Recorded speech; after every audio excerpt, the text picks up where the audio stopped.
Hi, welcome to Breaking the Panels and the third and final part of the DCEU Road so far. Make sure you've seen the first two parts. If you have, sit back and relax and enjoy. Okay, so we've got Justice League just around the corner. Yeah. And we've had a lot of talk, good, bad, everything to come with the build up for this film.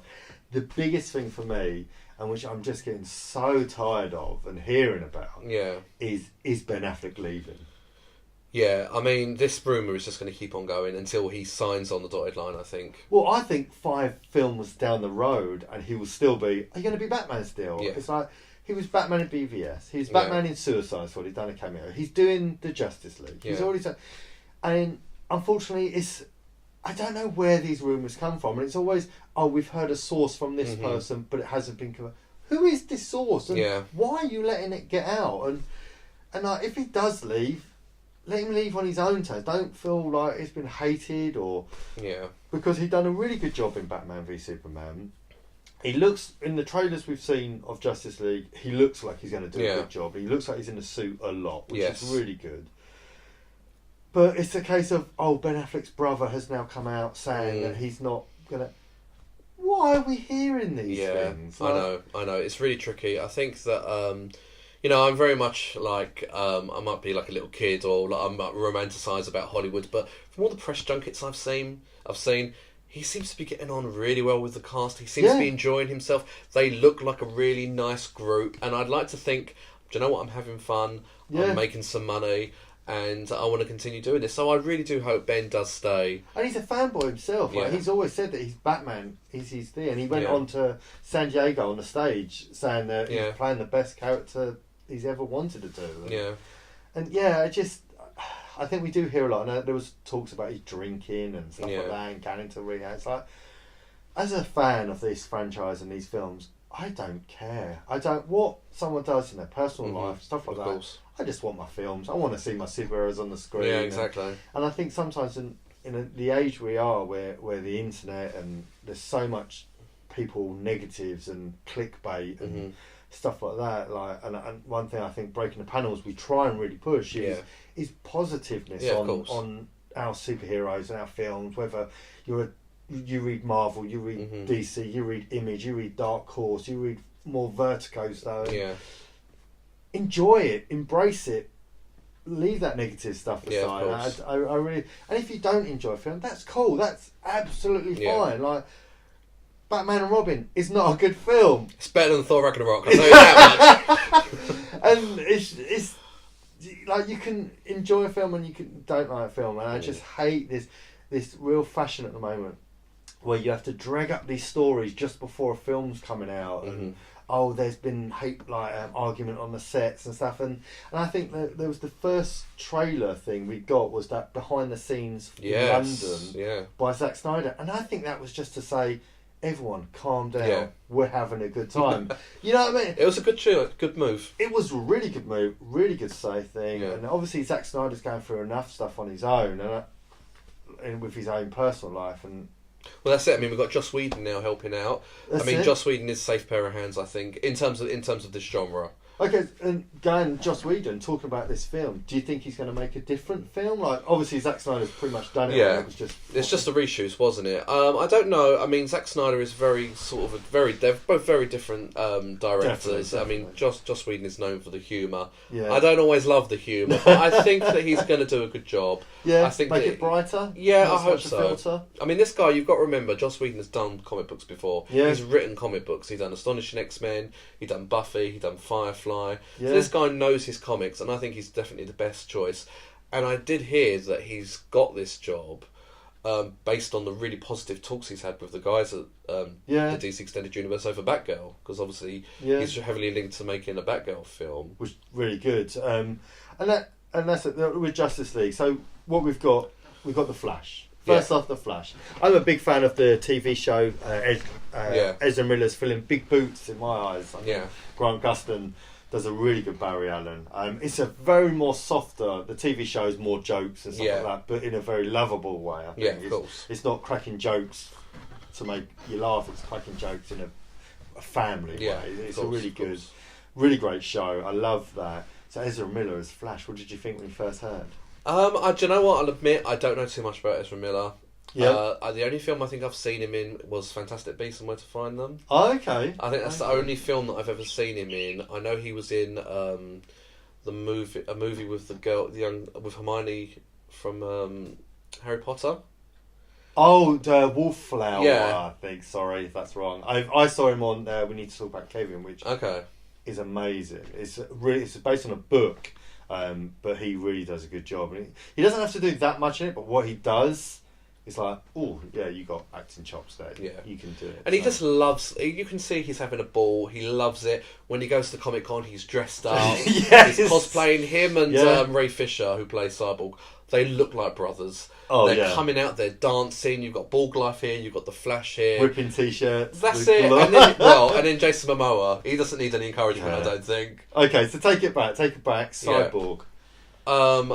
Cyborg is one of my favourite characters. I know him more for being part of the Teen Titans. Booyah! In 2011, with the New 52, they switched it up and put him into the Justice League, which works. Yeah, it makes more sense. So, like, you've got, obviously, Bruce is the tech guy, the smartest one.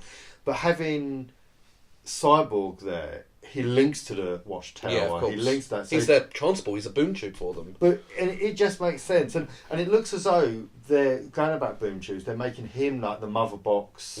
Which you saw a bit in BVS. You saw that little bit. Yes, exactly. Where he's on the operating table. Yeah. Where the Justice League film looks as though they're going to be looking for these mother boxes, which is very like Justice League Origins. Yes. Jeff Johns and Jim Lee. Back in the old 52. So it looks as though they are taking a lot of inspiration for that. Yeah. So, and I love the way he looks. It's quite funny when you see the green screen stuff. He's wearing pajamas. Yeah, which is kind of cool. Yeah, going to work in pajamas. I could dig that. Exactly, it's lovely.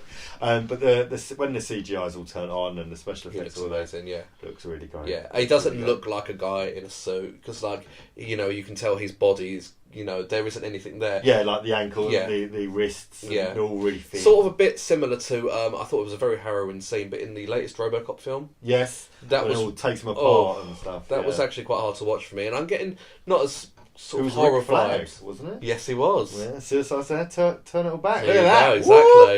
Exactly. What about then the last member of the Justice League that we've not touched upon yet? Aquaman.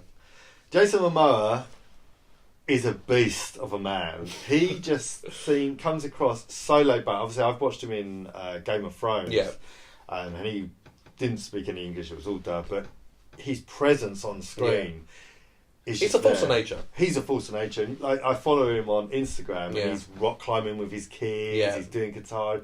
He just seems so laid back and so and I think, in a way, he's kind of like, well, this is my job. This is what I'm doing. Yeah. I'm going to enjoy it as much as I can. And that oozes off the screen. Yeah. And I think him being... This is a very different Aquaman. Yeah. In the comics. Aquaman is not like that. He's very more royal. Mm-hmm. He's very more lost, in a way. And we might see that in Justice League. We haven't seen it yet. But he's obviously...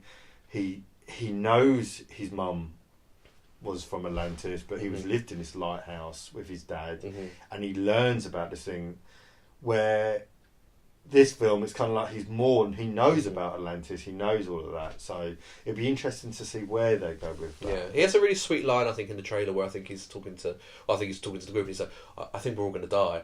I really sort of felt like this naivety about him, and still perhaps there's still a bit of that boy that's being thrust into a world, be it as the King of Atlantis or a member of the Justice League, that he's not fully... I wasn't prepared for this. Yeah. So I'm really looking forward to that.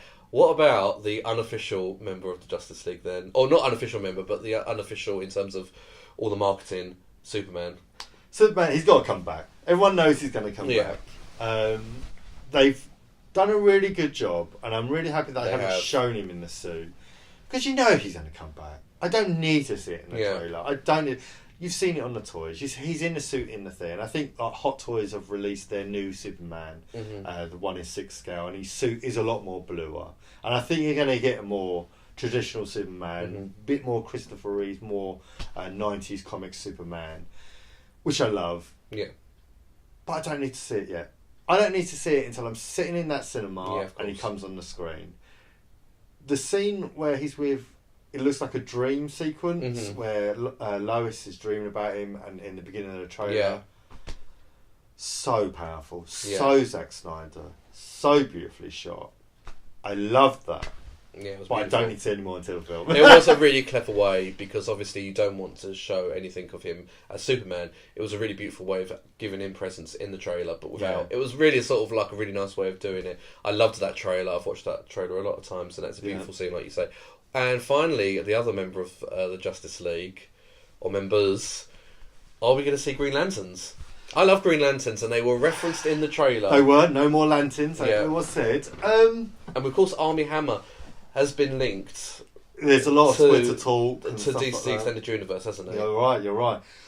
One, I don't want it. Okay. For the part, because now, when I originally heard this film was going to be 2 hours and 41 minutes. Yeah. I thought this is going to be epic. You're going to get a lot. Then that's great. You can have the lanterns thrown in there, or if you have the lanterns from the Rebirth, the 2 lanterns, or you have Hal back, or even Jon Stewart. Yeah, of course. Seeing a Green Lantern on screen is all good.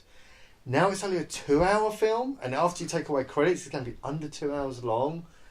I don't think there's enough room for them. I really don't. And I think you're obviously going to have the return of Superman. You're going to have Bruce getting the group together, and you're kind of going to get a little bit of origin stories. Like you're going to have a bit more of like how Cyborg's there, yeah, of course. How the Flash is there. Yeah. Whether you get the whole how his powers became, but you'll definitely get a little bit more character building.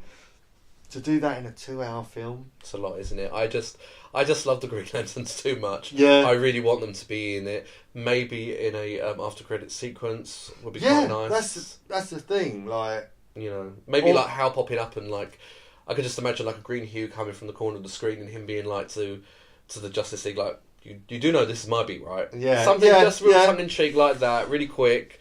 I don't know, but he's a big character and he needs to be done right. And I think I've got faith. And if it is Armie Hammer, I loved him in Man from U.N.C.L.E. Yeah, really good. He was really good in that. Yeah, I think he's kind of done films but never launched his career. No, I think the Lone Ranger kind of.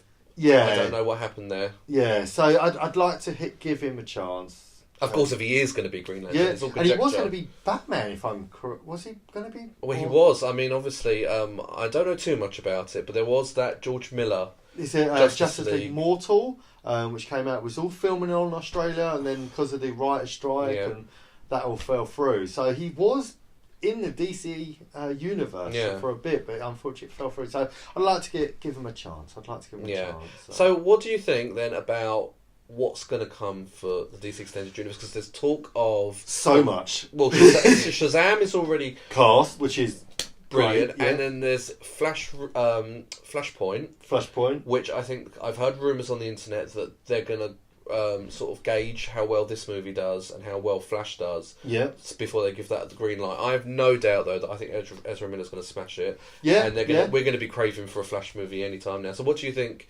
we're going to see in the next coming couple of years? Well, Shazam is definitely going to start filming in the new year. Yeah, I think that's happening. Zachary Levi has been cast. Great casting. I loved him in Chuck. He was really good in Heroes Reborn. Yeah.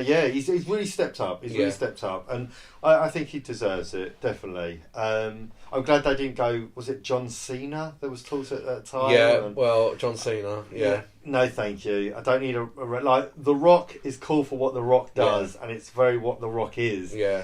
But having someone like John Cena or someone like as the main superhero, no. Get someone who can maybe do them a bit more emotional scenes. Yeah, of course. Because this is like Shazam is a really unique character, isn't he? Because obviously, if you guys don't know too much, he's like Billy Batson. Yeah. He's a child, and when he says obviously the magic word Shazam, he gets transformed into into Shazam. Are they going to call him Captain Marvel? I don't think they are. I think they're going to go with Shazam. Yeah. Just Shazam. Okay. Well, stay tuned. Because there already is going to be a Captain Marvel, isn't there? Brie Larson's going to be in Captain Marvel. Definitely. But okay, so we got that. Obviously, you touched upon it earlier. Batgirl by Joss Whedon. Obviously, nothing's been cast. He's been obviously editing and doing a lot of touching up, the finishing touches on Justice League. But obviously, he's going to do Batgirl. There's talk about Nightwing as well. Yeah, I've heard this. But they've also done a TV series, Titans. And we're going to come into the same kind of grey area where the Flash is at the moment. Yeah, where you're going to have a Nightwing on the Titans show and a Nightwing in the film. And then there's the trilogy of Batman, which is going to be the director Matt Reeves, thank you. Planet of the Apes. Planet of the Apes, great film, Planet of the Apes. I think he's got great vision. He works really well with CGI. Can tell a great story. Really happy he's on it. But then the rumour mill starts, and they're going to go for a younger Batman, but it's not going to be in the DCEU. It's going to be a separate entity. Yet again, I'm hearing all this stuff, and I don't care. I just want my films. See, I think they kind of got. I think they kind of got misquoted there. I think he was going for it is going to be in the DC Extended Universe, but it's going to be very much isolated. It's not going to have all your characters from the Justice League in it. No, because you have Justice League for that, and you have maybe a crossover. I think with Flashpoint, you can have a few Flashpoint. But having a trilogy, obviously we had that with the Nolan trilogy. Yeah. I'd like to see it done a bit more comic in the comic universe. But just get it started. I want to see some promo pictures and lock Ben down. I just want them to come out and say, we're doing this for a release date of 2020. Ben's Batman. This is so and so. This is so and so. This is happening. Thank you. Step away. And I don't need to hear anything more, because the rumours and everything that comes with it is just a bit too much. Well, there is a new rumour currently circulating that Black Adam, aforementioned Rock, is going to be in Suicide Squad 2. Yeah, which I think is good. I think works. It's good. Suicide Squad needs a good villain for the group to go on, and I think if you go to like Black Adam's like home and Kahndaq, and they have to go there, it's not set in America, because it's where's the Justice League? Where's they're basically going against the UN, or they're going against they're breaking international rules. They're going overseas, which they didn't do in the first movie. No. Breaking all the rules. And it's all Black Ops. It's all under the radar, which it was meant to be. It was meant to be set up, but then it was like, in a big town, a city. And, but no, I think that would really work. Yeah. And I think as well, they've been like Dwayne Johnson, The Rock. They've been saying, "Oh, he's Black Adam for so long." Yeah. They just need to get it done. Yeah. They just need to get it. I mean, he could even start off in this movie as just Teth Adam. Yeah. And then perhaps as the incursion begins and he's gaining power, then perhaps he becomes Black Adam. Yeah, but only time will Exactly. Tell. And that's not to mention the Joker and Harley movie, the Joker origin movie. Martin Scorsese is supposed to be being talked about. Yeah, as a producer, not director. And there's a lot of people go, he just producing it. And Spielberg has produced a lot of films, but you never get a Spielberg film. So... so yet again, the rumour mill, and I think DC and Warner Brothers, they have this thing at the moment where they just put out any bit of information, and it just gets exploded on the internet, and it's like, I say, clickbait and stuff. Yeah, exactly. Because of course, post Justice League, we do actually only have 2 movies that are confirmed: Aquaman and Shazam. So there are a lot of movies that are being battered around out there. We just need to see how they develop. And that's the thing, like next year we have only got Aquaman. And we've been in sport, we've had like 2 films a year and stuff like that. We've had Wonder Woman, Justice League, and the year before that we had BVS and Suicide Squad. But now we're having this one movie. So I think whether they're holding back to see how Justice League does, but I think they just need to go for it. I think they're worrying too much what people are thinking. Just go for it and really do it. So so it all comes down to Justice League this week. We will no doubt give you our review on it. So stay tuned. Give us a thumbs up. Give us that like. Please subscribe. And you can find us on all social media.